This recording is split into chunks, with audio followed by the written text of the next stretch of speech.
Selamat sore Bapak Ibu Saudara kasih, Shalom. Sekali lagi saya mau katakan Shalom. Puji Tuhan, Bapak Ibu Saudara kasih, sore hari ini kita boleh kembali bersama-sama bertemu di dalam persekutuan doa online. Bapak Ibu Saudara kasih, kami mengucapkan selamat Hari Raya Paskah. Kita bersuka cita karena kebangkitan Tuhan kita Yesus Kristus memberikan kemenangan, membawa sukacita, membawa pemulihan di dalam hidup kita. Amin Bapak Ibu. Mari Bapak Ibu, saat ini kita mau masuk di dalam hadirat Tuhan. Kita mau siapkan hati kita. Kita buka persekutuan doa kita sore hari ini dengan tanda kemenangan Kristus. Dalam nama Bapa dan Putra dan Roh Kudus. Amin. Bapa yang baik, kami datang di hadapan-Mu saat ini Tuhan. Kami menghampiri tahta-Mu. Kami bawa hati kami. Tuhan, Kau Allah yang begitu mengasihi kami. Kasih yang Kau berikan kepada kami Tuhan, sepanjang hari ini, sepanjang minggu ini, hari-hari yang sudah kami lalui, sungguh luar biasa kami rasakan. Walau terkadang kami tidak bisa merasakan hal yang luar biasa dalam hidup kami, tapi kami percaya Tuhan, sekecil apapun kebahagiaan yang kami alami, itu karena kasih dan kemurahan-Mu dalam hidup kami. Saat ini kami datang di hadapan-Mu Tuhan. Kami mau belajar menaikkan syukur. Bersyukur untuk setiap kebaikan-Mu. Bersyukur untuk setiap kemurahan-Mu. Kasih-Mu Tuhan. Mungkin tidak dapat kami balas dengan apapun selain dengan pujian, selain dengan membawa hati yang bersyukur untuk datang di hadapan.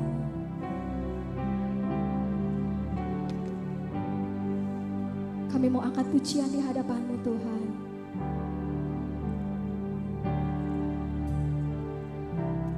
Dengan apa ku membalas kasih-Mu yang ku terima dari-Mu. Dengan apa ku membalas cinta-Mu, oh Yesusku, ku mau selalu bersyukur, selalu bersyukur. Kau Tuhan yang setia, yang selalu menopangku, mau selalu bersyukur, selalu bersyukur. Kau Bapakku yang setia. Terima kasih Tuhan. Terima kasih. Dengan apa ku membalas kasih yang ku terima dari-Mu.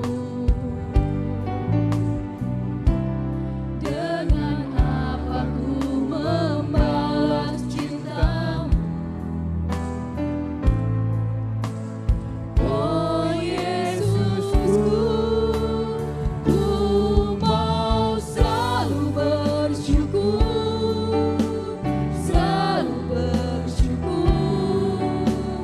Kau Tuhan yang setia, yang selalu menopangku, mau selalu bersyukur, selalu bersyukur. Kau Bapakku yang setia. Kami angkat tangan kami di hadapan-Mu dan kami katakan, Selalu bersyukur, selalu bersyukur. Kau Tuhan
Bapak Ibu Saudara terkasih, ungkapkan syukurmu di hadapan-Mu. Katakan terima kasih Tuhan. Terima kasih karena Kau Allah yang begitu baik. Kau mengasihi kami. Kesehatan yang boleh kami alami, yang boleh kami rasakan hingga saat ini Tuhan, itu adalah anugerah-Mu di dalam hidup kami. Berkat-berkat yang Kau berikan bagi setiap kami, hari lepas hari, luar biasa Tuhan. Terima kasih Bapa, terima kasih Tuhan. Segala ucapan syukur ini Tuhan, mau terus kami naikkan di hadapan-Mu, untuk membalas kasih-Mu, untuk membalas cinta-Mu. Oh, haleluya Yesus. Haleluya Tuhan, terima kasih Bapa. Terima kasih Tuhan. Luar biasa kasih-Mu dalam hidup kami. Oh, terima kasih Bapa. Jika saat ini Tuhan, kami masih boleh menikmati anugerah kehidupan. Kami masih boleh memiliki kesehatan. Kami memiliki keluarga yang baik Tuhan. Kami memiliki teman-teman, saudara, pekerjaan. Semuanya Tuhan boleh kami miliki. Itu semua karena kasih dan anugerah-Mu dalam hidup kami. Terima kasih Bapa, hanya itulah yang dapat kami katakan. Hanya itulah yang dapat kami berikan untuk membalas kasih-Mu. Bapa, sebentar kami mau lebih lagi memuji dan memuliakan nama-Mu. Kami mau bersorak-sorai memuji Engkau Tuhan. Karena Engkau Allah yang layak untuk dipuji. Karena Engkau Allah yang layak untuk ditinggikan. Terima kasih Tuhan, terima kasih Yesus, terima kasih Roh Kudus. Segala pujian dan hormat Tuhan, kami naikkan di hadapan-Mu dengan perantaraan Yesus Kristus, Allah kami yang hidup kini dan sepanjang masa. Amin. Bapak Ibu Saudara terkasih, berkat Tuhan luar biasa malam hari ini. Amin. Mari kita bersorak-sorai, mari kita bertepuk tangan buat Allah kita. Tuhan Yesus yang sudah wafat dan bangkit, mengalahkan maut karena mengasihi, menyelamatkan setiap kita umatnya yang sungguh dikasihi Dia. Segala puji syukur hanya bagi-Mu Tuhan, sebab Kau yang layak dipuja. Kami mau bersorak, tinggikan nama-Mu.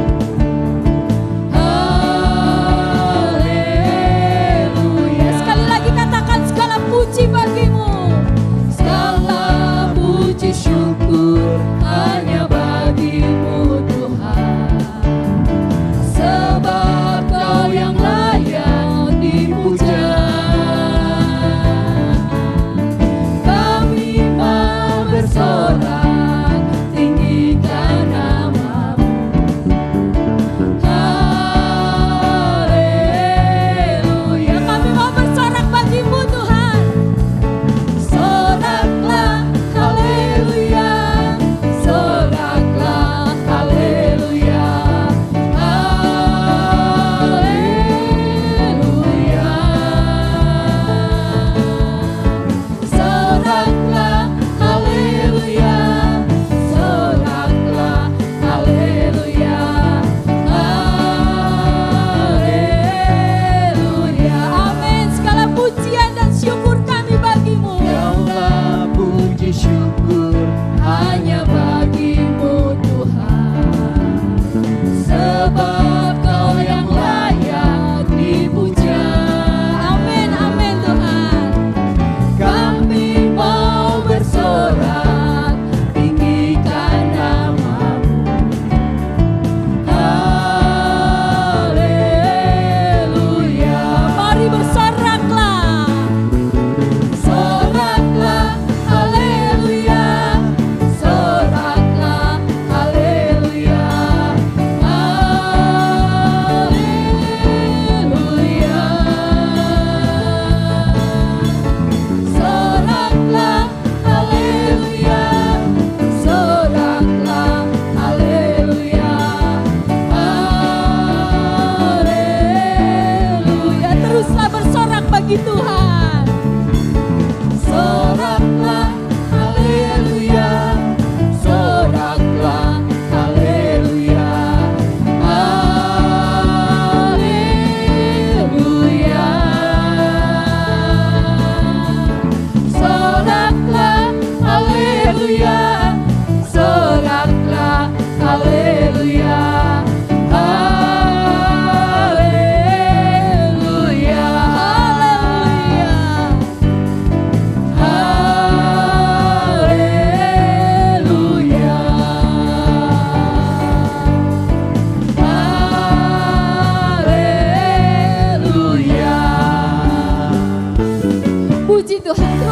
sorak-sorai yang meriah buat Allah kita.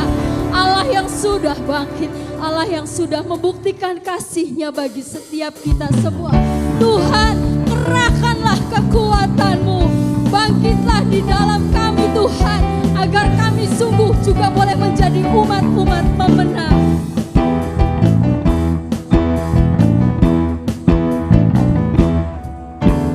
Kerahkanlah kekuatan-Mu ya Allah, tunjukkanlah kuasa-Mu ya Tuhan, serahkan musuh-Mu, selamatkanlah umat-Mu, Allah dahsyat di tempat kudus-Nya. Sekali lagi katakan, kerahkanlah kekuatan-Mu Tuhan. Kerahkanlah kekuatan-Mu ya Allah, Amin.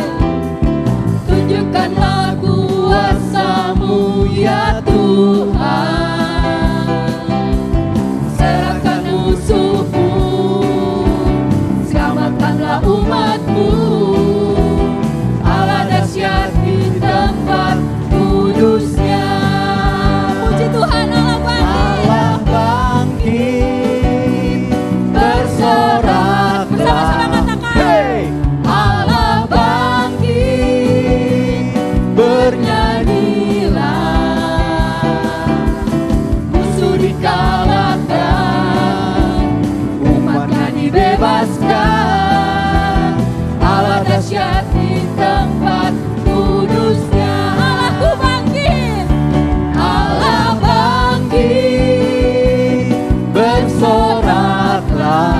Hey, Allah bangkit, bernyanyilah. Musuh dikalahkan, umat-Nya dibebaskan. Allah dahsyat di tempat kudus-Nya.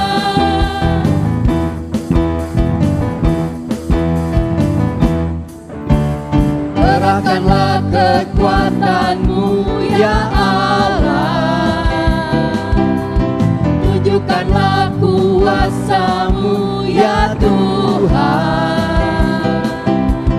serahkan musuh-Mu, selamatkanlah umat-Mu, Allah dahsyat di tempat kudus-Nya. puji Tuhan, Allahku bangkit. Allah bangkit, bersoraklah.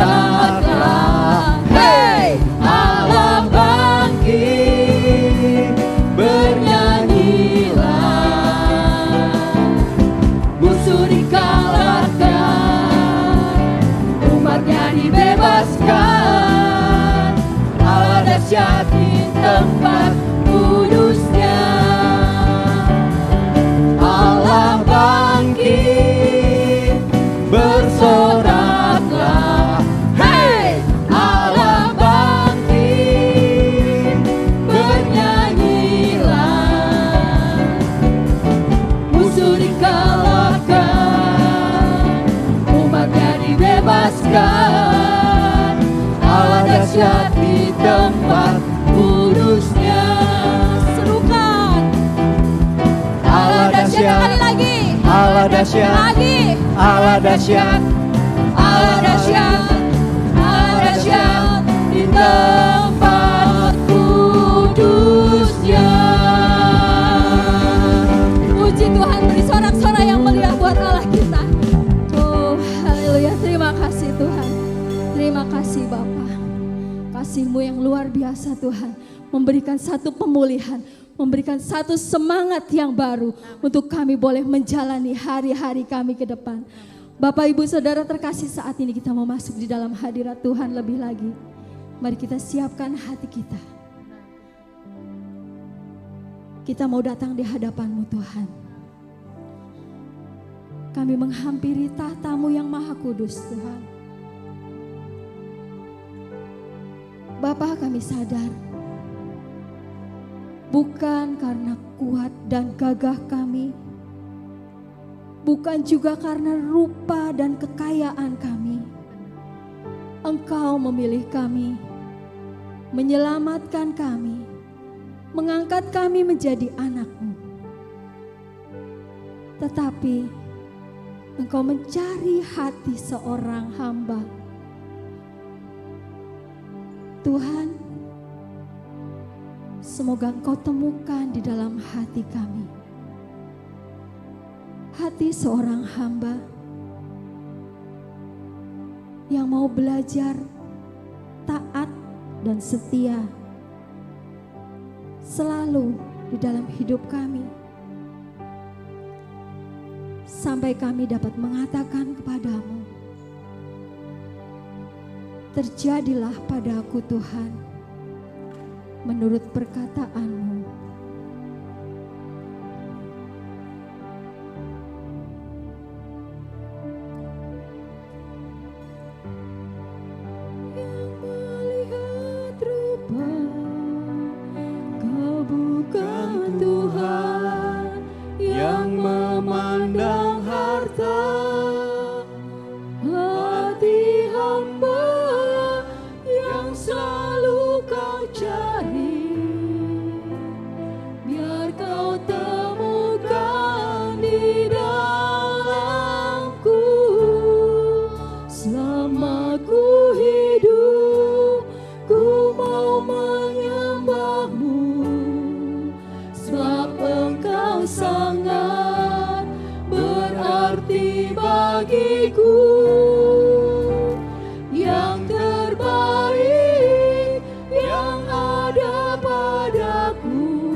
Kami tidak dapat melupakan kebaikan-kebaikan-Mu, Bapa.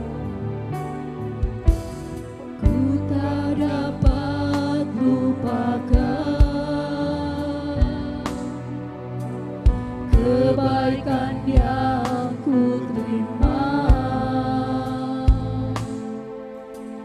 pengorbanan-Mu yang mulia, jadikan ku berharga.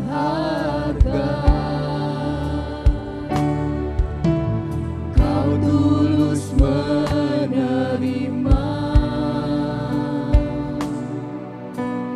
aku apa adanya, kekuatan kasih-Mu nyata memulihkan hidupku.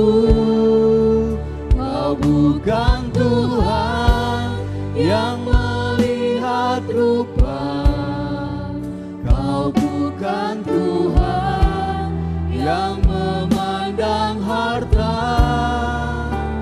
Hati hamba yang selalu Kau cari, biar Kau temukan di dalamku.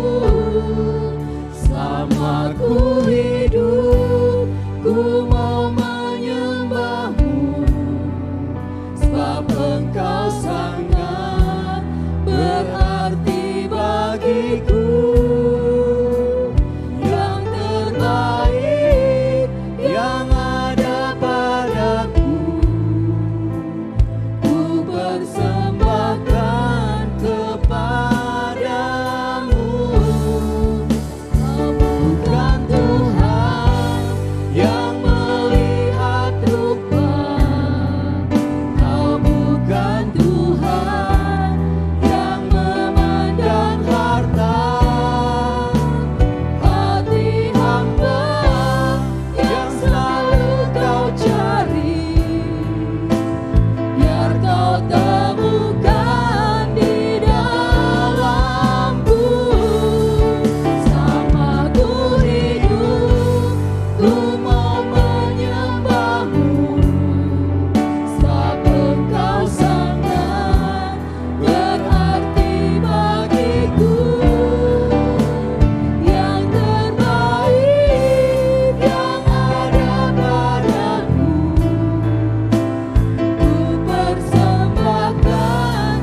Mari Bapak Ibu sembahlah Dia di dalam roh dan kebenaran. Sembahlah Dia Allah yang agung, Allah yang mulia, Allah yang kudus.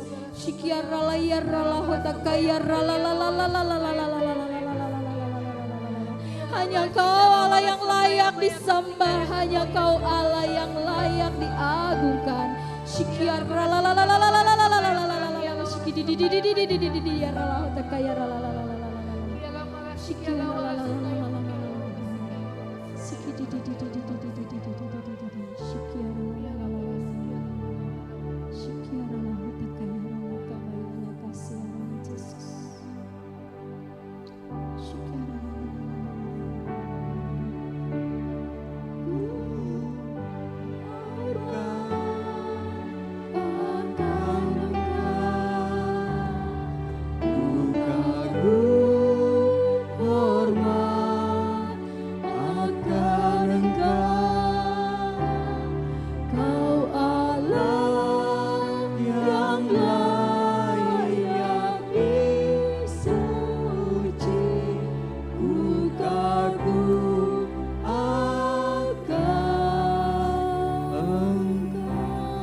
Sungguh kami mengagumi kasih-Mu Tuhan, mengagumi pengorbanan-Mu, mengagumi kemuliaan-Mu Bapa.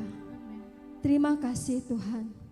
Saat ini kami mau duduk diam, kami mau dengarkan firman-Mu Bapa, melalui anak-Mu Romo Haryanto yang sudah Engkau siapkan, yang sudah Engkau urapi dengan urapan-Mu yang baru. Mari Tuhan, berbicaralah melalui anak-Mu ini, dan kami siap mendengarkan. Berbicaralah Tuhan, hamba-Mu mendengarkan setiap perkataan-Mu. Kemuliaan kepada Bapa dan Putra dan Roh Kudus, seperti pada permulaan, sekarang, selalu, dan sepanjang segala abad. Amin. Kepada Romo Haryanto kami persilahkan. Baik, terima kasih. Selamat malam Bapak, Ibu, Saudara-saudari, dan teman-teman muda semuanya. Shalom. Malam. Shalom Romo. Ya, suara saya terdengar jelas ya? Jelas. Jalan? Ya, oke. Malam ini jalan-jalan ke Paroki Muhammad Toha, singgah sebentar beli lumpia. Selamat Paskah untuk Anda semua. Mari bersorak haleluya. Amin. Karena lagunya tadi saya senang banget. Allah bangkit bersoraklah ya, tadi diajak untuk haleluya.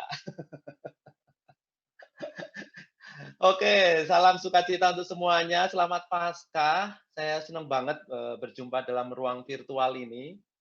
Tentunya pandemi corona tidak memutuskan hubungan kita gitu kan ya, malah makin membuat kita itu semakin lekat, semakin bersaudara gitu. Bahkan di pandemi ini saya dapat DM gitu kan di Instagram, karena seringkali membuat acara untuk para jomblower, ketemu jodohnya di situ, bisa nyambung pacaran. saya pernah menikahkan di Katedral Jakarta, mereka menghubungi saya by DM gitu kan ya. Loh, kenapa baru mengenal saya lewat Instagram terus mau menikahkan saya? Ya karena kami lewat acaranya Romo dengan Instagram, kami bertemu gitu kan, berjumpa dan mengenal, dan akhirnya kami menikah seperti itu. Dan kami juga ingin dinikahkan oleh Romo karena yang mempertemukan kami lewat Instagram itu. Ternyata luar biasa ya, pandemi corona ini memang menjadi tantangan bagi kita, tetapi menjadi berkat karena lewat berbagai sarana kita kemudian dipacu untuk bisa menggunakannya lebih baik dan lebih berguna dan bermanfaat, termasuk di PDPKK Santo Paulus di malam hari ini. Saya bersyukur banget ya, dengan tema yang tentunya menantang karena sudah sering banget dibahas gitu kan, seringkali ngelotok gitu kan ya, tidak harus diungkap lagi teman-teman, Bapak Ibu Saudara sekalian, teman-teman muda itu udah hafal. Terjadilah padaku menurut katamu, itu kata-kata siapa? Maria. Itu udah ngelotok banget gitu, ngelotok banget. Tetapi malam ini kita akan bahas, semoga menjawab kebutuhannya Bapak Ibu Saudara sekalian dan menjawab kebutuhan kita semuanya untuk semakin tahu apa yang dimaksud dan dikehendaki oleh Tuhan lewat perantaran Maria pastinya. Saya akan menggunakan PowerPoint supaya bisa membantu kita semuanya lebih mudah untuk menghayati dan mencermati untuk tema topik terjadilah padaku menurut perkataan. Saya pada malam hari ini akan membacakan terlebih dahulu Lukas 1 ayat 26 sampai 38. Kalau bisa mengikuti dari layar silahkan ikuti dari layar, tapi kalau merasa terbantu dengan membuka kitab suci silahkan. Saya kasih kesempatan waktu untuk membuka kitab sucinya dari Lukas 1 ayat 26 sampai 38. Lukas 1 ayat 26 sampai 38. Dalam bulan yang ke-6, Allah menyuruh malaikat Gabriel pergi ke sebuah kota di Galilea bernama Nazaret kepada seorang perawan yang bertunangan dengan seorang bernama Yusuf dari keluarga Daud. Nama perawan itu Maria. Ketika malaikat itu masuk ke rumah Maria, ia berkata, "Salam, hai engkau yang dikaruniai, Tuhan menyertai engkau." Maria terkejut mendengar perkataan itu, lalu bertanya di dalam hatinya, "Apakah arti salam itu?" Kata malaikat itu kepadanya, "Jangan takut, hai Maria, sebab engkau beroleh kasih karunia di hadapan Allah. Sesungguhnya engkau akan mengandung dan akan melahirkan seorang anak laki-laki, dan hendaklah engkau menamai dia Yesus. Ia akan menjadi besar dan akan disebut Anak Allah yang Maha Tinggi, dan Tuhan Allah akan mengaruniakan kepadanya tahta Daud bapa leluhurnya. Dan ia akan menjadi raja atas kaum keturunan Yakub sampai selama-lamanya, dan kerajaannya tidak akan berkesudahan." Kata Maria kepada malaikat itu, "Bagaimana hal itu mungkin terjadi? Karena aku belum bersuami." Jawab malaikat itu kepadanya, "Roh Kudus akan turun atasmu, dan kuasa Allah yang Maha Tinggi akan menaungi engkau. Sebab itu anak yang akan kau lahirkan itu akan disebut kudus, anak Allah. Dan sesungguhnya Elisabet sanakmu itu pun, ia pun sedang mengandung seorang anak laki-laki pada hari tuanya, dan inilah bulan yang ke-6 bagi dia yang disebut mandul itu. Sebab bagi Allah tidak ada yang mustahil." Kata Maria, "Sesungguhnya aku ini adalah hamba Tuhan, jadilah padaku menurut perkataanmu itu." Lalu malaikat itu meninggalkan dia. Demikianlah sabda Tuhan. Terpujilah Kristus. Jadi topik tema hari ini yang diambil dari Lukas 1 ayat 26 sampai 38, kita mengambil dari ayat 38 ini, "Terjadilah padaku menurut perkataanmu." Kata-kata Maria di ending perikop ini ketika ada seperti tawar-menawar, Maria yang kemudian mau dipanggil untuk mengandung dari Roh Kudus, wah, beneran nggak nih? Atau gimana nanti kelanjutannya hidup saya ke depan dan sebagainya. Dan penegasan di ayat 38 menjadi topik kita malam hari ini, "Jadilah padaku menurut perkataan itu." Saya membayangkan ini seperti kalau kita berdoa pribadi, berdoa masing-masing, entah berdoa novena, entah doa harian, entah doa malam, dan sebagainya, seringkali kita menyelipkan doa permohonan juga. Kita mengharapkan sesuatu, kita mendoakan sesuatu. Mungkin kita berdoa syukur juga, kita memuji Tuhan juga, tetapi seringkali kita juga memohon sesuatu. Dan endingnya, apakah menutupnya dengan kata-kata, "Jadilah padaku menurut perkataanmu itu." Nah, ini spiritualitas yang dibangun oleh Maria, bahwa ada sesuatu yang memang mau dihidupi oleh Maria ini. Kenapa ada hal yang kemudian saya mohon, tetapi di endingnya dikatakan, "Jadilah padaku menurut perkataanmu itu." Ada beberapa hal yang rasanya perlu kita lihat bersama. Kalau kita mengatakan, "Terjadilah padaku menurut perkataanmu." Statement pertama, hal yang pertama yang perlu kita ketahui, Tuhan memberikan apa yang aku butuhkan, bukan memberikan apa yang aku mau.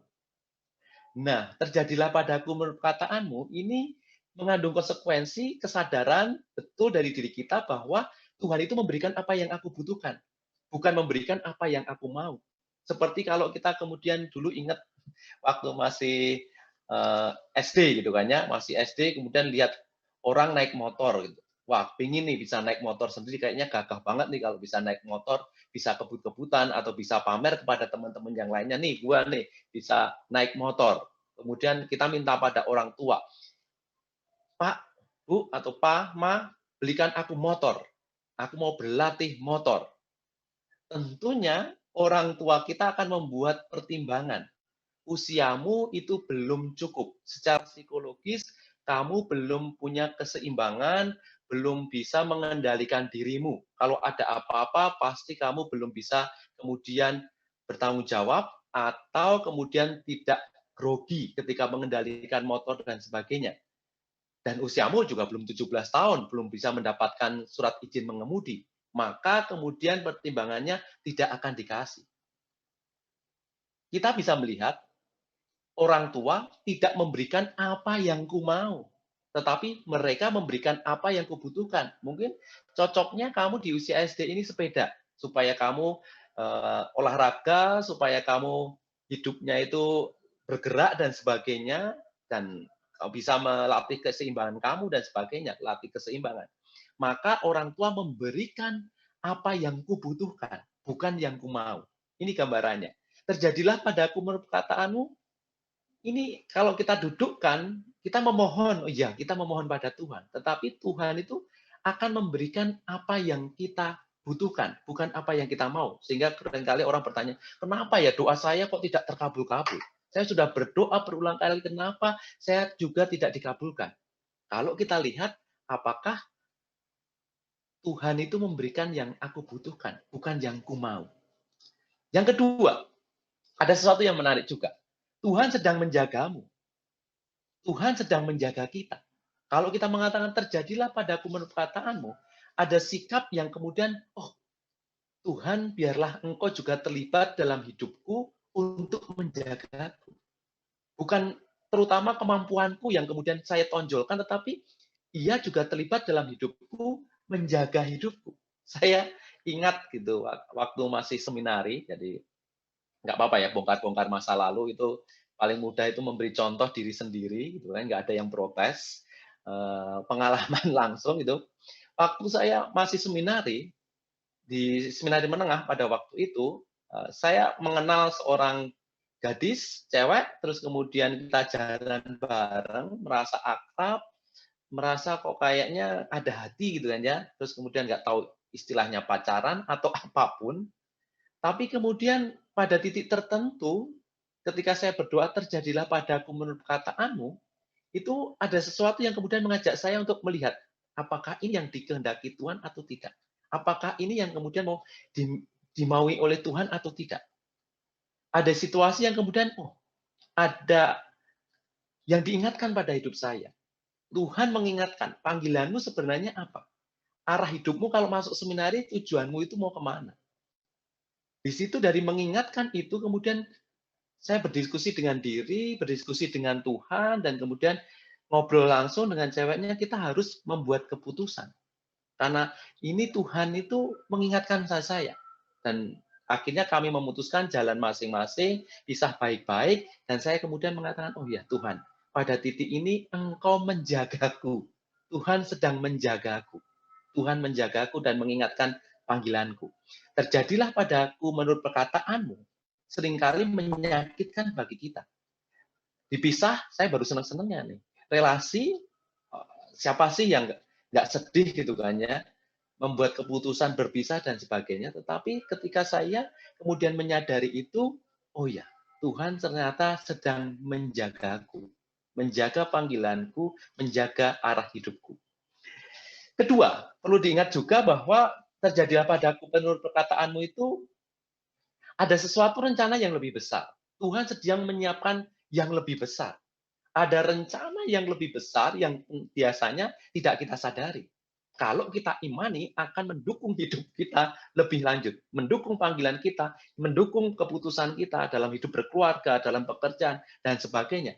Ternyata Tuhan itu sudah menyiapkan sesuatu rencana yang lebih besar, termasuk dalam pandemi COVID-19 ini, kalau kita kemudian hanya melihatnya kesulitan dan kesusahan, maka kita akan manyun terus, hidup kita rasanya butek, melihat ke depan itu gelap terus-menerus. Tetapi kalau kita berani untuk kemudian beriman, oh ya, Tuhan itu sedang menyiapkan sesuatu yang lebih besar. Kalau kita ingat Musa, Musa itu bayi kemudian dihanyutkan di laut supaya tidak di sungai maksud saya, sungai Nil, supaya tidak dibunuh oleh Raja Fir'aun yang haus kekuasaan dan takut kekuasaannya direbut.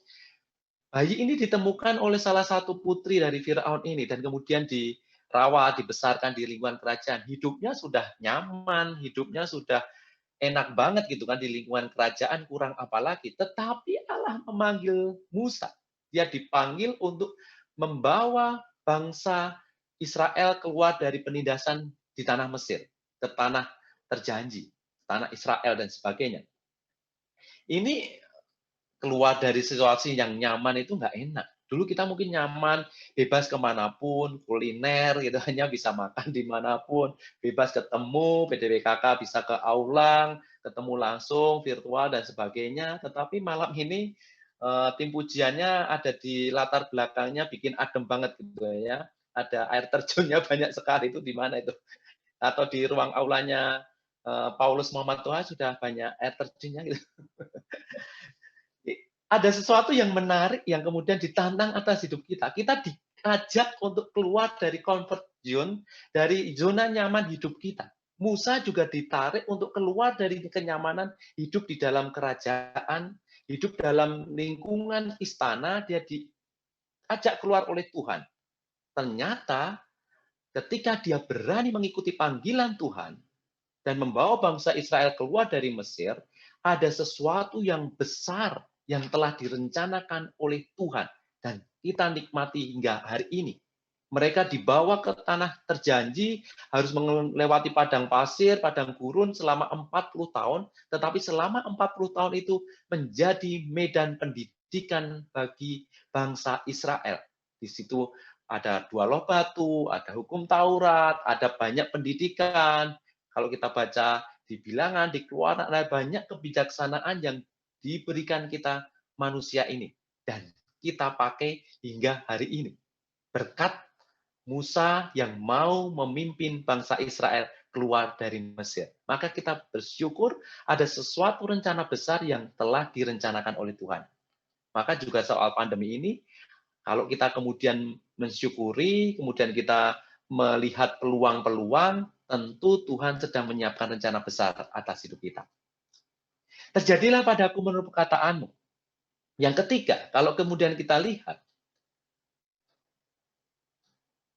iman hidup kita, ini mau kita pertaruhkan. Betul nggak sih? Hidup kita itu beriman pada Dia. Kalau betul-betul beriman, maka kita kemudian mau menyerahkan hidup kita, percayakan hidup kita sepenuhnya pada Tuhan. Oke Tuhan, saya boleh meminta. Oke Tuhan, saya boleh memohon. Oke Tuhan, saya punya banyak harapan. Tetapi endingnya saya percaya Engkau akan membuat keputusan yang terbaik.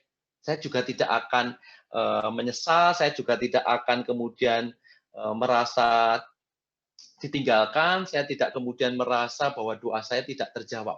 Tapi saya percaya bahwa Engkau akan memberikan yang terbaik atas hidup saya. Tuhan mau kamu sepenuhnya percaya kepadanya. Kita bisa berusaha dan biarkan Tuhan yang membuat keputusan. Terjadilah padaku menurut perkataan. Nah, sekarang kalau kita melihat 3 poin itu yang kemudian disadari sebagai bentuk bagian spiritualitas kita atau disposisi batin kita atau kita menempatkan diri di hadapan Tuhan, kita akan melihat kenapa sih Maria itu bisa mengatakan ini.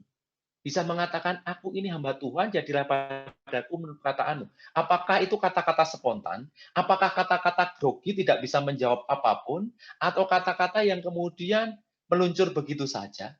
Rasanya tidak. Ini menjadi bagian perjalanan dari kehidupan Maria. Kita akan melihat, kenapa sih Maria bisa melakukan tindakan itu? Mari kita lihat ke belakang, siapakah Maria itu? Maria adalah seorang perawan yang tinggal di Nazaret, daerah Galilea. Dia dibesarkan di daerah Nazaret dari daerah Galilea. Daerah yang kemudian banyak nelayan dan sebagainya di situ. Terus kemudian dia dilahirkan dari pasangan Yohakim dan Ana. Keduanya dikenal sebagai keturunan Raja Daud, tetapi hidup dalam kesederhanaan dan kemudian juga mereka taat menjalankan kewajiban-kewajibannya serta dengan ikhlas mengasihi dan mengabdi Allah dan sesamanya. Kalau kita membaca sumber-sumber dari bacaan-bacaan yang lain, bacaan-bacaan Evangelium of James, kemudian kisah-kisah yang kemudian mengungkapkan soal Yohakim dan Ana ini, akan ada banyak kisah yang menarik dari dua orang ini. Bagaimana sepak terjang dan kehidupannya mereka yang kemudian bisa mewarnai pribadi sosok Maria ini. Beberapa poinnya saya ringkaskan di sini. Siapa itu Yohakim dan Ana? Mereka berdua itu hidup dengan rukun. Jadi itu sudah ada keteladanan dari awal. Suami istri ini hidup rukun, taat beribadah, dan gemar berbagi kebaikan. Dan mereka dikenal orang yang baik kepada sesama di sekitarnya. Terus kemudian mereka juga taat hukum Taurat dan kitab para nabi serta doa harian merupakan bagian tradisi keluarga mereka. Jadi kehidupan rohani itu sehari-hari mereka bangun di dalam kehidupan berkeluarga. Di masa-masa awal pernikahan mereka tidak segera memiliki anak. Jadi anak ini tidak segera mendapatkan anak. Bahkan sampai mereka tua, jadi gambarannya di gambar ini, Maria masih anak-anak, wajah orang tuanya sudah kelihatan tua. Karena memang mereka sampai di usia lanjut itu juga belum dianugerahi anak. Dan mereka pekerja keras. Rumah mereka sederhana, dengan atap datar, batu karang, dan bukit menjadi tembok belakang di rumah mereka. Kemudian, karena mereka tidak mendapatkan anak juga di usia tua mereka, anak itu tidak henti-hentinya putus berdoa. Meskipun sudah lanjut usia, tetap berdoa kalau kiranya Tuhan itu berkenan, tetap dipercaya untuk mendapatkan keturunan. Atau kata-kata dalam teks itu dikatakan, agar kiranya kenyataan pahit itu ditarik Allah daripadanya. Dan setiap tahun, Ana bersama Yohakim itu berziarah ke Bait Allah. Seperti tradisi bangsa Israel, mereka berdoa di Bait Allah, di Yerusalem untuk berdoa. Dan doa yang diselipkan, salah satu dari doa Santa Ana itu adalah mohon keturunan. Dan dia berjanji di situ, kalau nanti diberikan keturunan, maka anak itu akan dipersembahkan kembali kepada Tuhan. Maka betul kemudian mereka dianugerahi anak, dan kita bisa tahu orang tuanya begitu taat kepada Tuhan, mereka membangun kehidupan doa dan sebagainya, membangun kehidupan doa, dan kemudian juga kita melihat sepak terjang dari keluarga Yohakim dan Ana ini memberi keteladanan pada Maria. Maka ada hal yang kemudian diwariskan kepada sosok Maria ini, yakni ketaatan pada Tuhan, sikap kemudian membangun kehidupan doa, kedekatan pada Tuhan, dan kebaikan pada sesama. Maka tentunya jawaban ini bukan jawaban spontan, tetapi jawaban yang panjang karena didikan dari keluarga. Sehingga sampai membangun spiritualitas bahwa hidupku itu berserah pada Tuhan. Seperti yang orang tua saya perjuangkan, yang seperti orang tua saya juga lakukan. Maka kita bisa melihat sikap spiritualitas yang dibangun oleh Maria. Terjadilah padaku menurut perkataan. Konsekuensinya yang kemudian dijalani adalah, ya hidup saya ini menjadi bagian perjalanan iman beserta dengan Tuhan. Bahwa Tuhan itu sedang mendidik hidupku, bahwa Tuhan sedang menyertaiku, bahwa Tuhan itu menuntunku. Sampai pada situasi yang tidak mudah, situasi berat. Kalau kita lihat, saya membuat poin-poin di sini perjalanannya Maria, poin-poin yang kemudian penting, dari menerima kabar malaikat, kemudian menuju Bethlehem untuk sensus, padahal kehamilannya sudah kehamilan tua, sampai kemudian melahirkan di kandang, kemudian harus pergi ke Mesir karena Herodes mengejar-ngejar, bayi dibunuh dan sebagainya. Mereka harus mengungsi ke Mesir, situasi yang tidak mudah, pengalaman di Bait Allah ketika Yesus remaja usia 12-an tahun tidak tertinggal di Bait Allah, kemudian dicari, kemudian ketika ketemu malah Yesus menjawab, kenapa kalian mencari aku berada di rumah Tuhan. Sebagai orang tua tentunya juga kesel, ini anak ini kok nakal banget seperti ini. Terus kemudian ketika ada mujizat air menjadi anggur, Maria meminta kepada Yesus, padahal waktunya belum tiba dan sebagainya, tetapi sebagai seorang ibu meminta pada putranya, kemudian dikabulkan. Perjalanan menyertai Yesus sampai wafat, yang kemudian kita rayakan di Jumat Agung, Yesus mati. Kita lihat orang yang loyal itu seperti apa. Orang yang setia itu seperti apa? Orang yang setia itu seperti Maria, dia menyertai dari awal kabar bahwa dia mengandung sampai akhir di bawah kaki salib, bahkan membopong ke makam dan sebagainya, menjadi bentuk kesetiaan orang yang loyal. Kalau nggak loyal, mungkin orang sudah kabur. Ketika enak-enak, saya menjadi temanmu. Ketika enak-enak, saya ikut kamu. Tetapi ketika menderita, saya tinggal. Kalau kita lihat dari perjalanan Maria, ada banyak perjalanan yang tentunya tidak mudah, tetapi dia tetap setia. Konsekuensi dari sikap terjadilah padaku menurut perkataan. Dia siap untuk berjalan bersama. Dalam kerangka bahwa perjalanan saya adalah perjalanan iman, perjalanan bersama dengan Tuhan. Nah, ini ada video, semoga videonya saya putar cepat saja. Ini pengalaman saya ketika sekitar 4 tahun yang lalu, waktu itu ada acara World Youth Day, jadi ada perjumpaan orang muda sedunia di Panama. Jadi di perjumpaan orang muda ini ada theme song, ada lagu, dan topiknya itu sama seperti hari ini, terjadilah padaku menurut kataanmu. Dan waktu itu kami mencoba untuk menggarap video klip dan juga lagunya yang kami aransemen, dan saya mikir-mikir nih, kalau bisa menggarapnya dengan baik akan menjadi menarik video ini. Video klip ini menjadi menarik dan orang akan menjadi semakin paham apa yang dikehendaki Tuhan lewat perantaraan Maria, dan sampai Maria mengatakan, terjadilah padaku menurut perkataanmu. Dan dalam perjalanan membuat ini, saya juga kemudian tertarik dengan Labuan Bajo, dengan keindahan alamnya. Kalau mengenalkan di daerah sana banyak gereja, banyak orang Katolik di sana, keindahan alamnya menarik, meskipun sekarang sedang prihatin karena di NTT banyak terjadi bencana, kita berdoa untuk itu pastinya. Tapi di sisi lain, ketika waktu menggarap itu saya sambil mikir ini gimana ya, nanti biayanya mahal tapi ke sana. Tapi menarik kalau bisa terjadi. Saya dalam berdoa, terjadilah padaku menurut perkataanmu seperti lagu ini. Dan puji Tuhan waktu itu ketika berjumpa dengan Menteri Pariwisata, saya ngomong-ngomong akan membuat proyek ini, beliau mengatakan, ya sudah Romo, saya biayai. Padahal ini lagu rohani loh, lagu rohani gitu kan ya. Saya kaget beliau mau mendukung gitu kan ya, mendukung pembuatan lagu ini. Maka kurang lebih hasilnya seperti ini.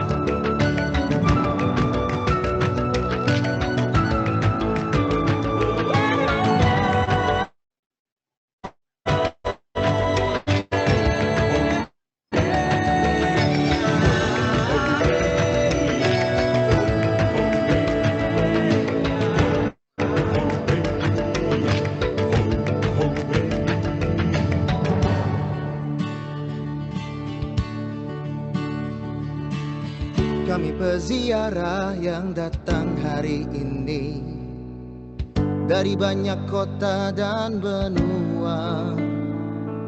Kami ingin jadi pewarta Injil Tuhan, membawa setiap sabda dan pesan-Mu. Seperti Maria yang selalu berkata ya pada panggilan dan rencana-Mu.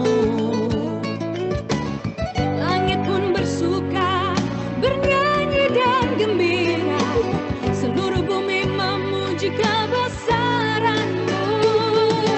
Akulah nama-Mu ya Tuhan, terjadilah padaku seperti kehendak-Mu.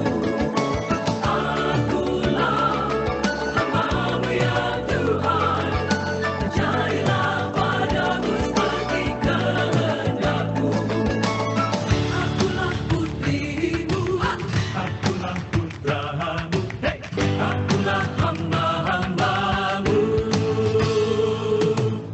seperti Maria siap jalan misinya, dengan cinta gereja berziarah.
padaku seperti kehendak-Mu. Akulah hamba-Mu ya Tuhan, berjadilah padaku seperti kehendak-Mu.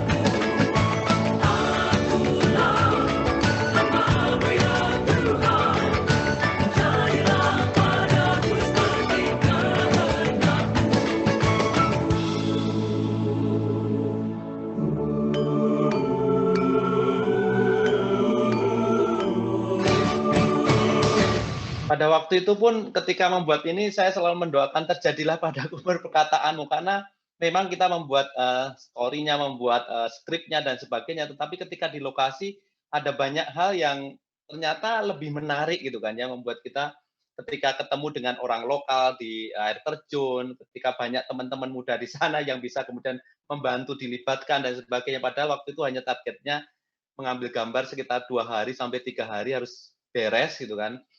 Tetapi itu, ketika kita berpasrah, kita mengupayakan, tetapi di titik tertentu, ya sudah kami pasrahkan Tuhan, nanti Engkau menuntun kami, terjadilah padaku menurut kata-Mu, ada banyak hal yang kemudian dituntun di sana untuk hal yang lebih besar, dan ya hasilnya lebih dari apa yang kita impikan gitu kan, seperti itu. Sampai kemudian video ini diputar ketika acara di Panama di layar yang besar-besar gitu kan ya.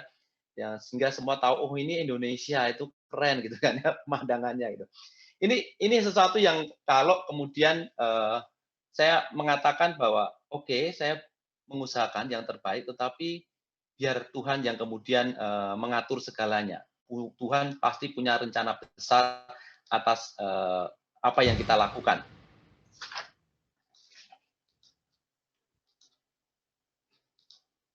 Nah,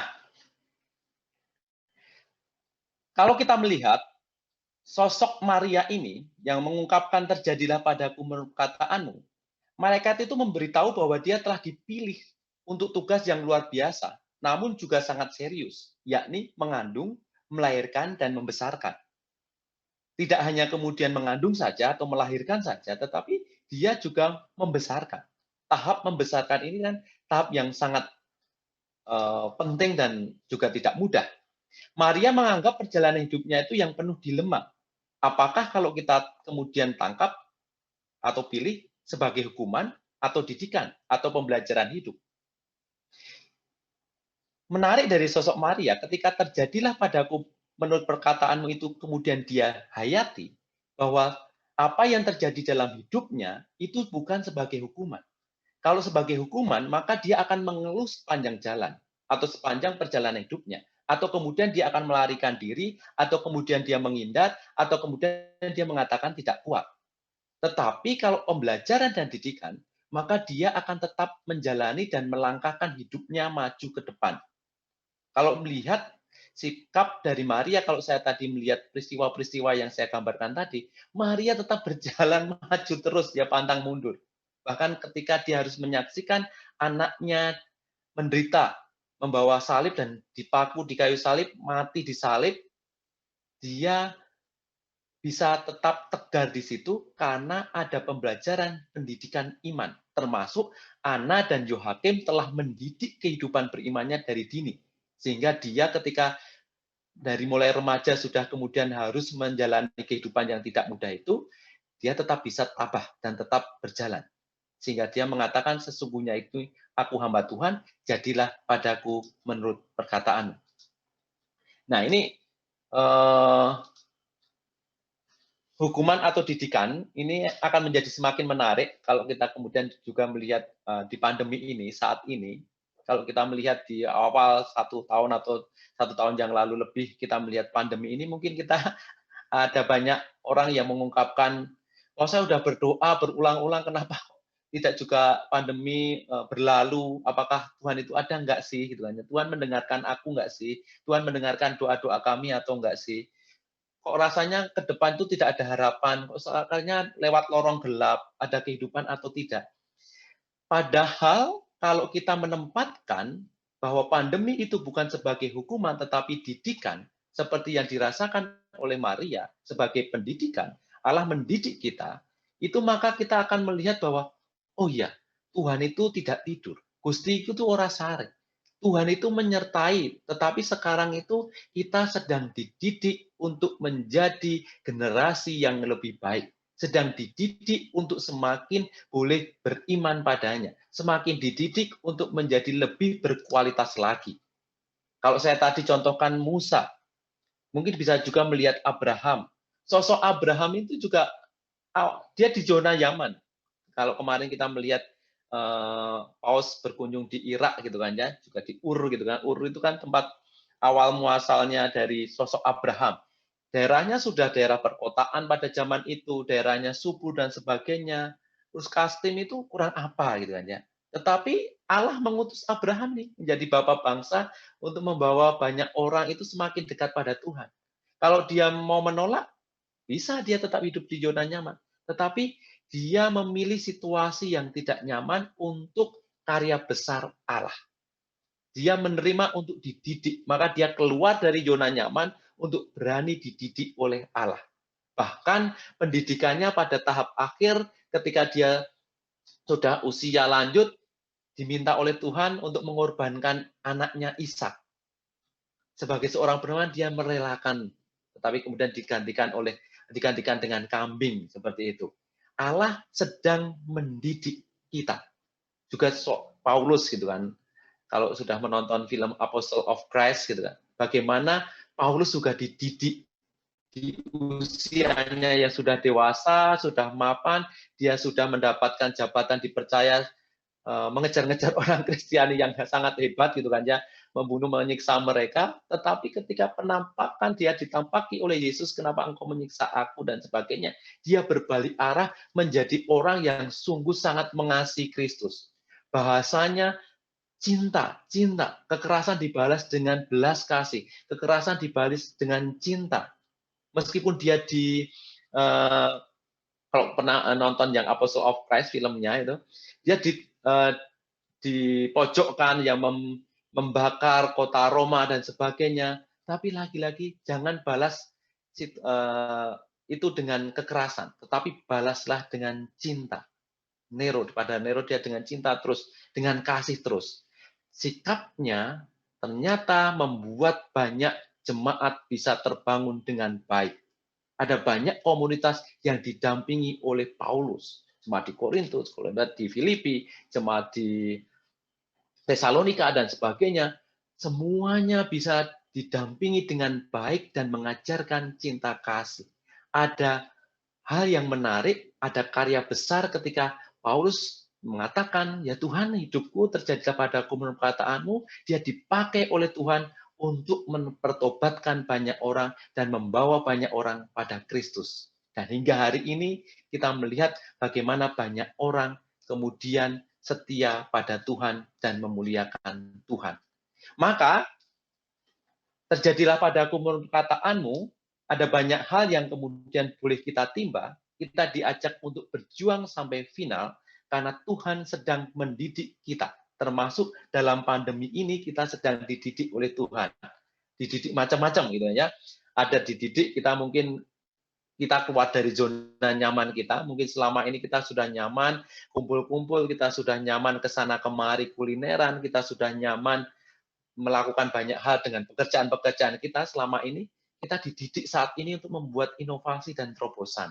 Menjadi orang yang lebih produktif lagi, orang yang kemudian dididik untuk menghargai sesamanya dengan bentuk solidaritas, semakin terlibat, semakin mengasihi, semakin bisa memberkati banyak orang. Kalau kemudian kita dilihat, nih banyak orang yang kemudian membutuhkan juga, banyak orang yang terdampak juga, yang sedih itu tidak hanya saya, yang kemudian mengalami situasi yang tidak baik itu tidak hanya saya. Kalau kita buka mata, ada banyak orang lain.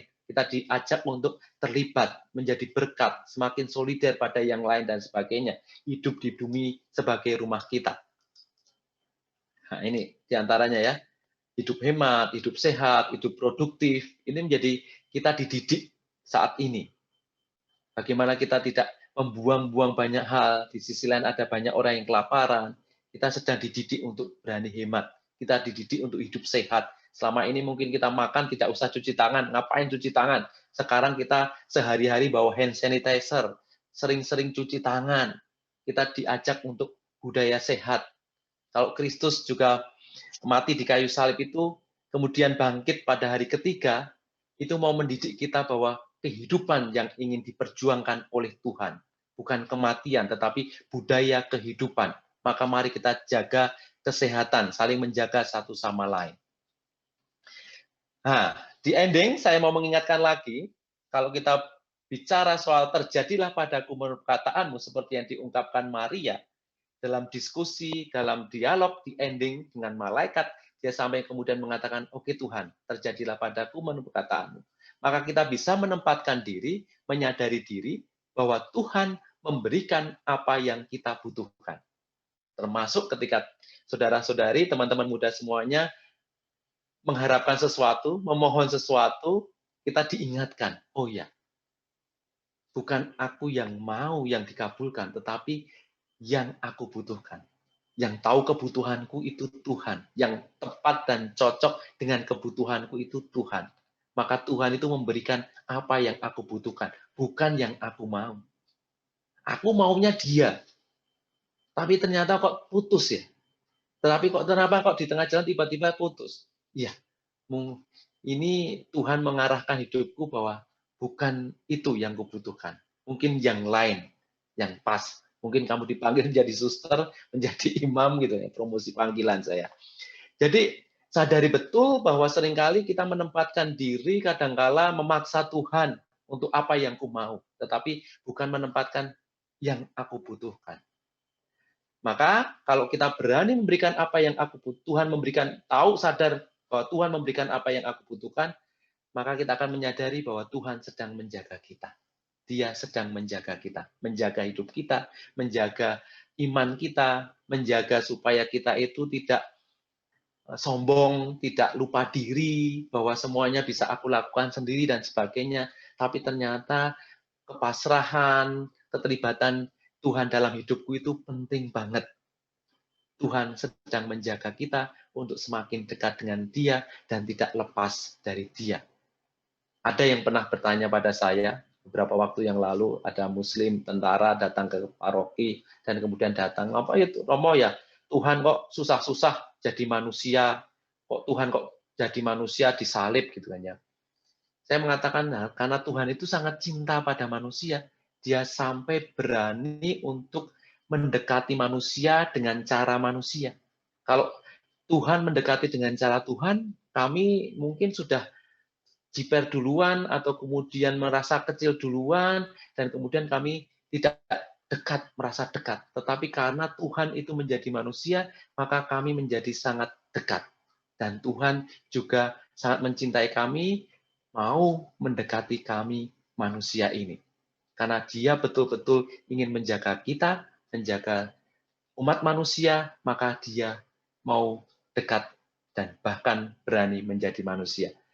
Dan kedua, penting banget untuk kita semuanya, Tuhan sedang menyiapkan yang lebih besar. Menyiapkan Anda sekalian, saudara-saudari, Bapak Ibu sekalian, untuk rencana yang lebih besar. Anda semua akan dipakai untuk rencana yang lebih besar. Hal ini dibuktikan oleh sosok Maria, ketika mengungkapkan terjadilah padaku perkataanmu, maka ada hal besar yang diungkapkan, yang dipakai oleh Maria. Dalam dokumen-dokumen, Maria itu mendapat posisi yang penting sebagai Bunda Yesus, dan kemudian Yusuf yang tahun ini kita peringati selama 1 tahun ini, peringatan pada Santo Yusuf. Dua sosok ini porsinya besar sekali, ambil bagian dalam kehidupan kita bersama, karena mereka berperan penting dalam mendampingi dan mendidik Yesus. Maka kita pun masing-masing sedang direncanakan Tuhan untuk sesuatu yang lebih besar. Kalau kita bisa mengatakan terjadilah padaku menurut perkataanmu, maka ada rencana besar yang sedang direncanakan Tuhan atas hidup kita. Maka kalau ada sesuatu yang berat, saya tidak kemudian mengatakan no gitu kan ya, tetapi saya akan mengatakan ya. Ya, karena saya percaya Tuhan sedang menyiapkan sesuatu yang lebih besar atas hidup saya. Dan saya membuktikan itu ketika saya menjawab tantangan yang kayaknya mustahil deh, kayaknya berat deh gitu kan ya. Tetapi ketika saya mengatakan ya, saya dididik.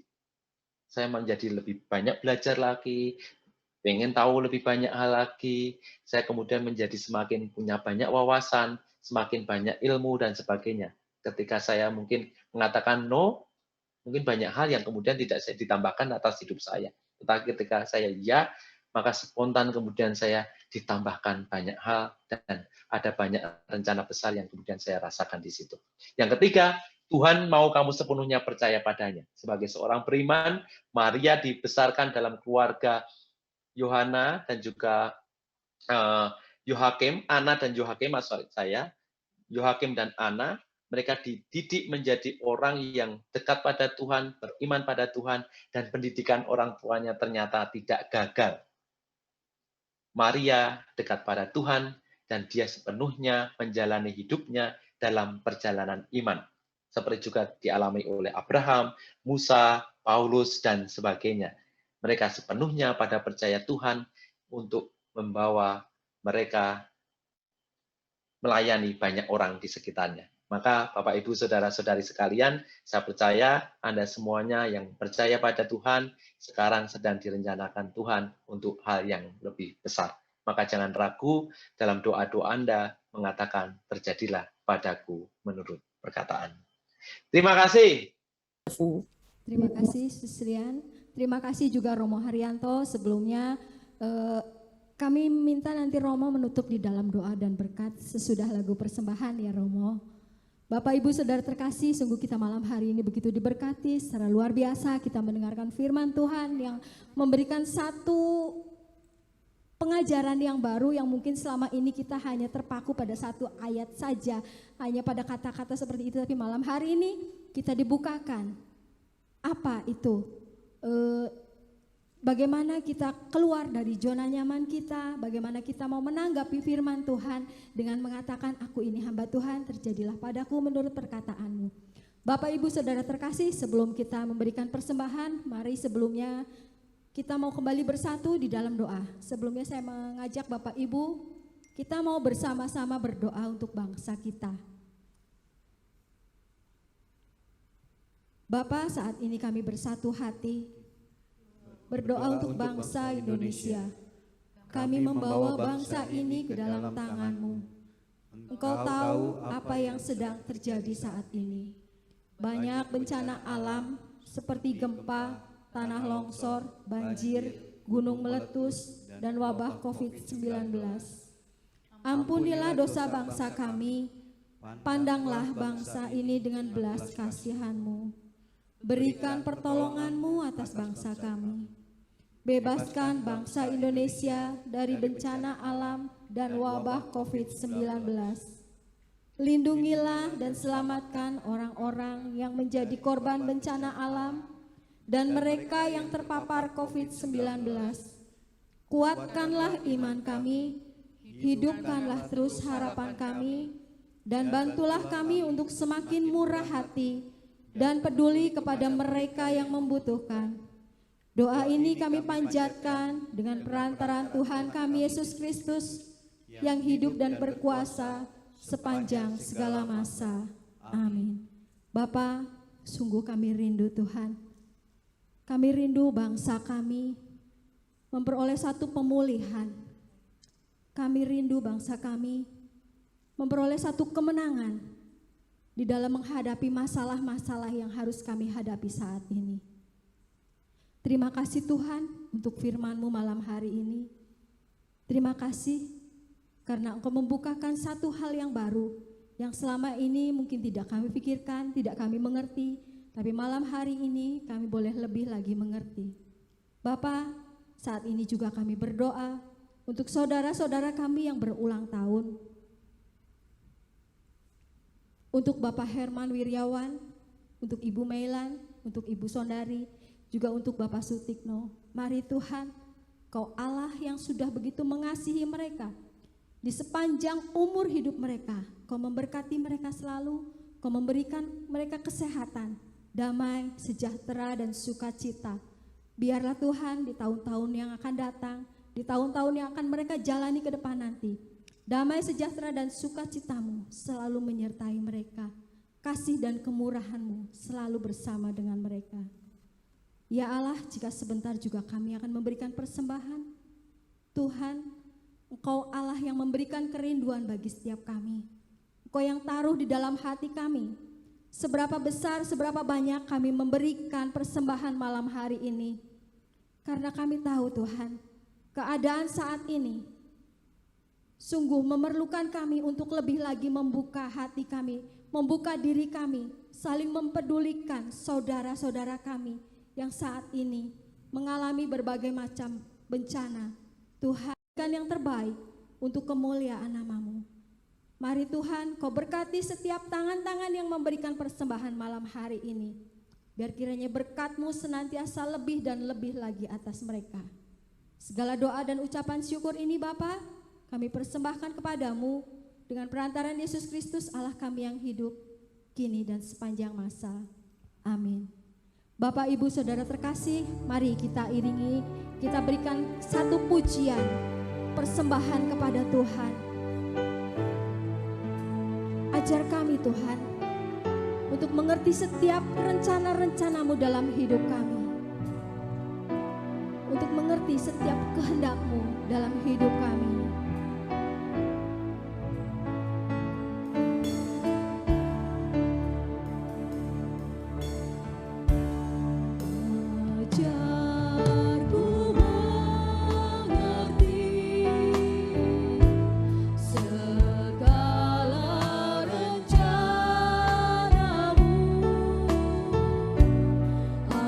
Ajarku berserah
Haryanto, kami persilahkan.